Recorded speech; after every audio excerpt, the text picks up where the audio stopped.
From a well-known story of a ghostly hitchhiker, which quite frankly reeks of urban legend, to a chilling tale of one man's struggle to live with a malevolent force, here are 5 ghost stories from the City of London.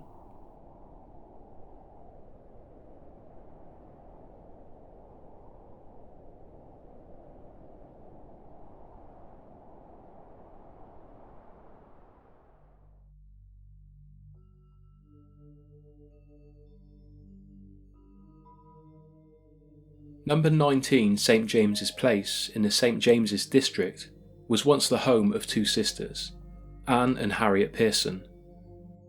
Having spent most of their lives together, the pair became inseparable and were devoted to one another. Anne Pearson died in 1858, and her sister lived on in the house alone for the next 6 years. In November of 1864, while Harriet was visiting Brighton 54 miles away on the southeast coast, she became unwell and demanded to be returned home. She was rushed back to London, and there she was cared for by her housekeeper Eliza Quinton and 2 of her nieces, Miss Coppinger and Miss Emma Pearson. Also in the house watching over Harriet for the next few weeks was her nephew's wife, Mrs. Pearson. On the night of December 23rd, Miss Coppinger and Emma Pearson went to bed, leaving Mrs. Pearson to watch over the now gravely ill Harriet. The 2 women, whose room was opposite, left their door open and candles burning in the hallway in case they were called during the night. At around 1 a.m, both women were roused from their sleep. When they turned to face the open doorway and looked out into the candlelit hall, they saw the figure of a woman wearing a shawl and a black cap walk past their room and into the bedroom across the hall where Harriet lay. Moments later, in a fit of fear, Mrs. Pearson ran out of Harriet's bedroom. The 3 women congregated, and all said that they had recognised the apparition as the late Anne Pearson, and agreed it was likely that she had come for her dying sister. They then woke the housekeeper and told her what they had seen. Miss Harriet Pearson died 5 hours later at 6 a.m. on December 24th, 1864. Before she died, she told the 4 women who had cared for her in the last weeks of her life that she too had seen her sister that same night.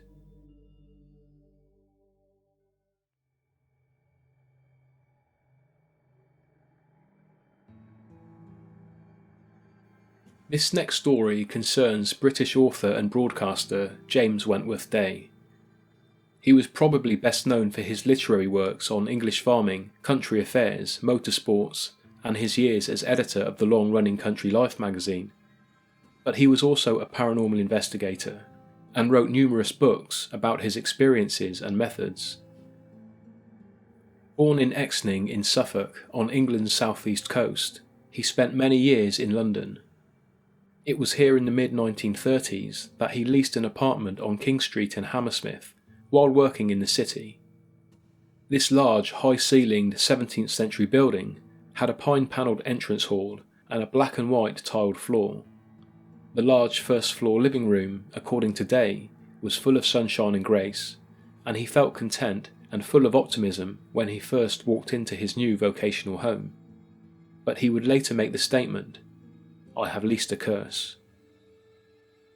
Eager to explore, he bound up the stairs to the 2nd floor, into the 2 rooms that would be his living space. But once inside the 2nd floor living room, he felt an overwhelming feeling of dread. A feeling that emanated from the far left corner of the room. In that corner there was a small fireplace, and next to it, a door which led into a dressing room. He said that he felt something was staring at him from the corner, an unseen presence that was full of hatred and pain. He stared back, attempting to prove himself wrong and shake the uneasy feeling, but it remained.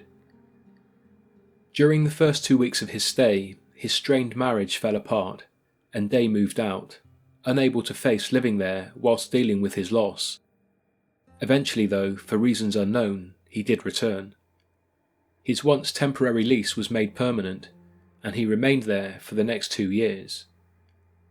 Over that time, James Wentworth Day said that he rarely had a good night's sleep. He suffered emotionally, physically and financially and when he returned home at the end of the day, he rarely found solace. Something was always there, he felt, watching him from the dark corner of that room. Then his home was burgled, and he lost every valuable item he had, mostly family heirlooms.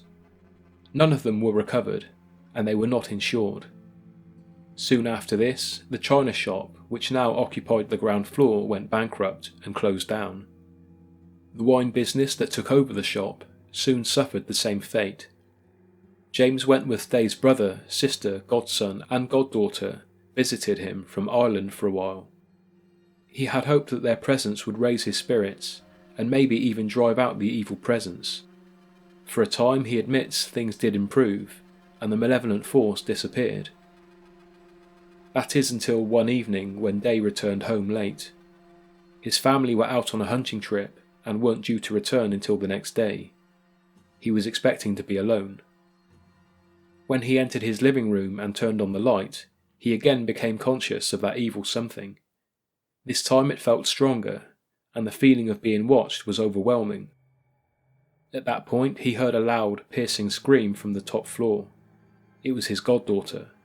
He rushed to her aid, and when he entered the bedroom, she was sat on the bed clutching the bedsheets close to her face and sobbing uncontrollably. The 19-year-old explained that she had returned home early and gone into the second-floor living room. She said that she had seen something by the fireplace, something black, staring at her from the corner of the room, something tied up. The next morning, Day's family returned and prepared to go back to Ireland. He explained what had happened. They all agreed that something was very wrong with the place and attributed it to all the bad luck he had been having. "Even you are beginning to look haunted," his sister said. For James Wentworth Day, this was the last straw. He finally gave up his lease, something he admitted he should have done a long time ago. He lost money for cutting the lease short, but that didn't bother him. He was glad to see the back of the place. Some years later, he was visited by a friend from Canada. Keen to show his friend the city and relay some historical anecdotes, he took his companion to his old haunt, King Street. As they walked together, they passed an old man who Day recognised as a former butler to one of the houses in the neighbourhood. He greeted him, introduced his friend, and asked the old man to tell them a historical tale from Old King Street. Happy to oblige, the old fellow walked with them for some time, telling stories of the buildings that lined the street and the people who had lived there over the years. As they approached the house that James Day used to live in, the old man stopped, pointed his walking stick towards the house and said, "That building there is the unluckiest house in the whole of London. It has brought nothing but bad luck to whoever has lived there. In actual fact, it is haunted." It was then that he told a tale of the house that James Wentworth Day had never heard before. He explained that 200 years ago, when the house was still relatively young, a man lived there with his personal servant. The specific details of what occurred in that house, the old man admitted, were not fully known, but what is known is that one day the occupants disappeared from the neighbourhood without a trace, leaving no clue as to where they had gone. After a while, the matter was investigated, and on the second-floor living room, the decomposing body of the servant was found. He had been garroted with a rope and tied to a chair. His eyes bulged from their sockets, and his now swollen black tongue hung grotesquely from his mouth. The head of the household was never traced, and the person or persons responsible were never found. That dead man, the old-timer went on, still sits in the corner of that room to this day. He said that many people have felt an evil or tortured presence in that room, and some have, on occasion, even reported seeing a black apparition lurking in the corner. He explained that he'd seen people come and go from that house for the last 50 years, and no one, even those who hadn't reported anything sinister, ever prospered during their time there. It is truly cursed. A year after this chance meeting on King Street, World War II broke out, and the bombs began to fall on London. During the Blitz, the old cursed building was lost. The area has since been rebuilt, and today, an unremarkable modern building stands in its place.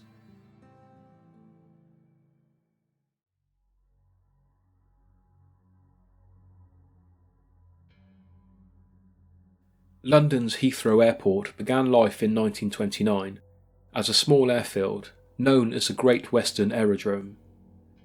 Then in 1944 an expansion operation began.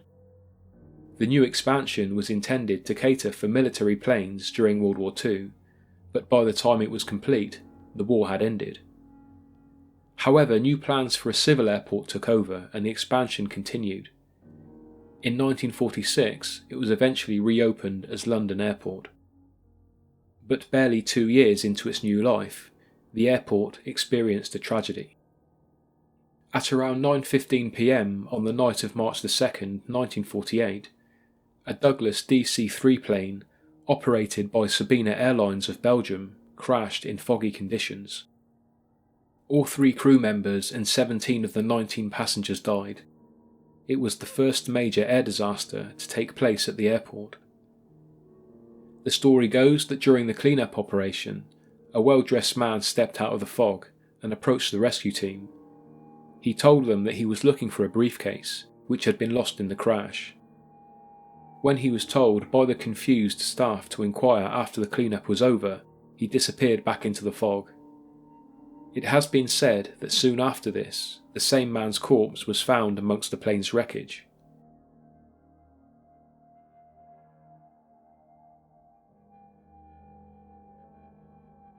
In 1970, a police inspector named Leslie Alton received a report that the tower's radar had spotted a person walking along one of the runways. Inspector Alton, who had worked at the airport for 20 years, rushed to the runway along with his team. On arrival, he radioed back to the tower. They told him that he should be able to see the person because as far as they could see, he or she was stood right next to him. When Alton replied that he could see no one, the tower confirmed that the person was directly behind him, adding that his squad car was close to running them over. For some time, the mystery person continued to show up on the airport's radar, but try as he might, Leslie Alton found no one in the vicinity. The search was eventually called off. Although most say that the man or apparition hasn't been seen for many years, in 2014, prior to the airing of Sebastian Bakiewicz's BBC radio play entitled Ghosts of Heathrow, one airport employee who didn't give his name spoke to the station and said that he'd worked at the airport for 29 years. He claimed that there were as many as 7 reports of the mystery man during his time at the airport, by various pilots who truly believed that they had seen a man walking along the runway as they came into land.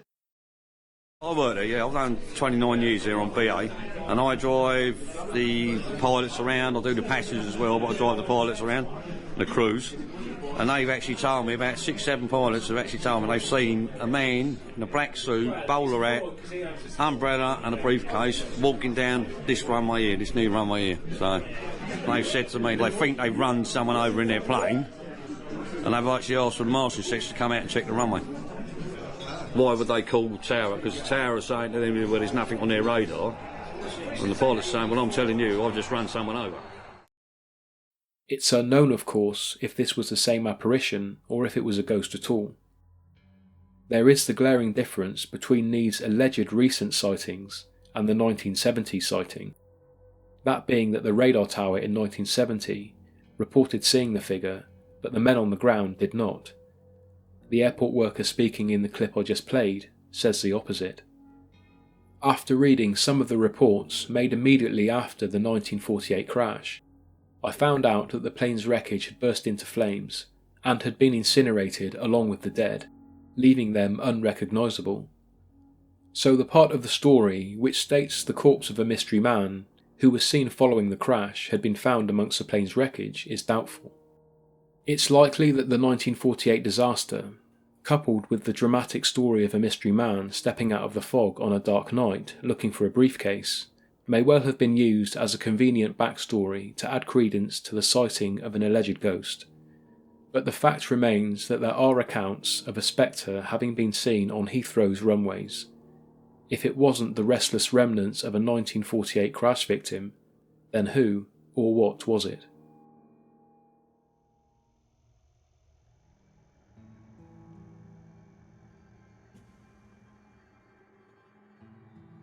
The Blackwall Tunnel consists of 2 tunnels that run beneath the River Thames, the first of which, and the one which features in this story, was completed in 1897, after the city saw a growing need for traffic to flow more freely across the Thames, from south to north.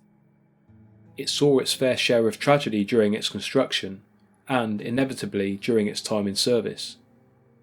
This case, probably the most well known on the list, concerns a motorcyclist who in October of 1972 picked up a young male hitchhiker in Greenwich, near the entrance of the original northbound tunnel.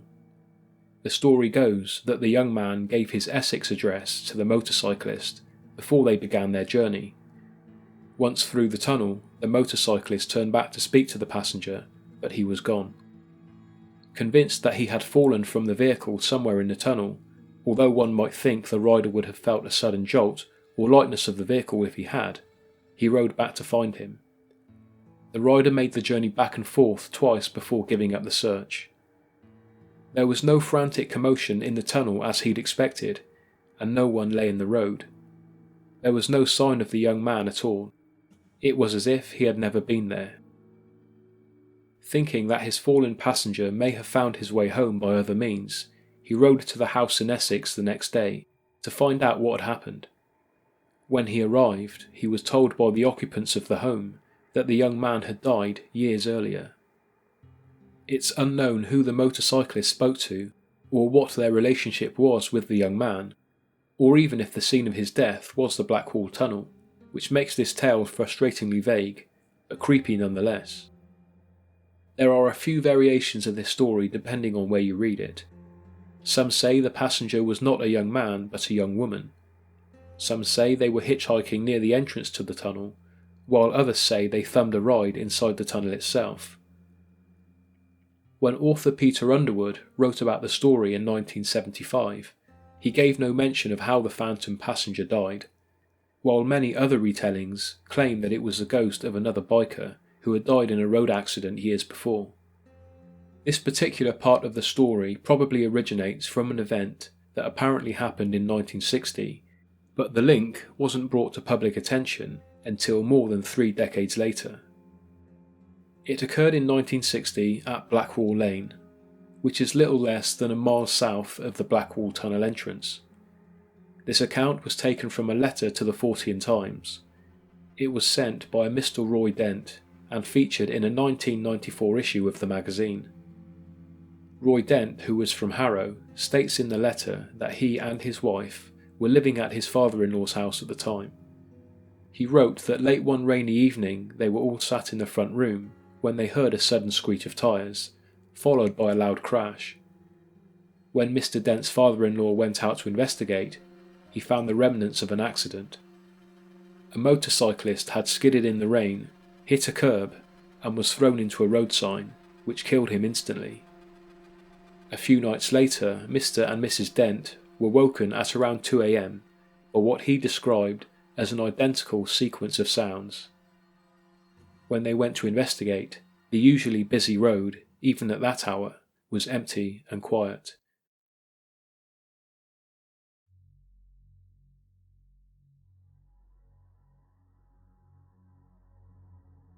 This story, according to newspaper reports, was taken very seriously at the time, because it, and I quote, involved people of the highest social position.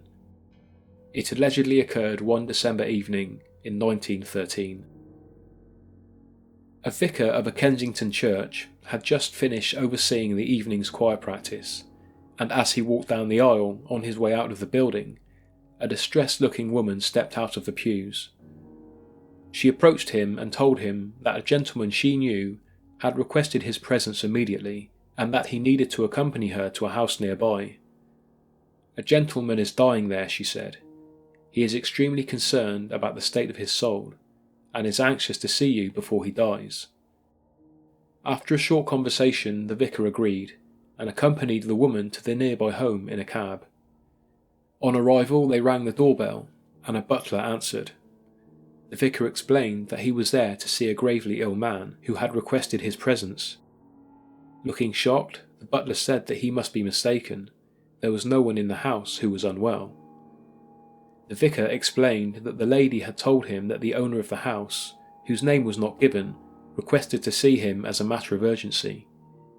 When the vicar turned to the woman for confirmation, she was gone. He found himself looking down an empty pathway leading to a quiet, dark road. There was no sign of her or the taxicab. The butler, now concerned, looked at the vicar as if he was a practical joker, but then the owner of the house stepped out of an adjoining room and asked the man what he wanted. He said, "I have been told that you wanted to see me urgently and that you are seriously ill." The owner of the house then asked who had given this information. The vicar gave a description of the woman. The man said he had no such friend or acquaintance, but seeing as he was here, he should come in and talk about another matter. Both men entered the living room, and the owner of the house explained that although he was feeling well, he admitted that he had been planning on contacting the vicar on another matter. "Now that you are here, let us brush aside this strange incident. If you will give me the time, we will discuss what has been on my conscience. I have been troubled lately about the state of my soul." The vicar stayed for an hour, and it was arranged that his new acquaintance should come to the church after service the next morning to discuss the matter further. The next morning, however, the man did not show up. Now concerned about his well-being, the vicar returned to the house. He was greeted at the door by the butler, who explained that his master had died the night before, shortly after he had left.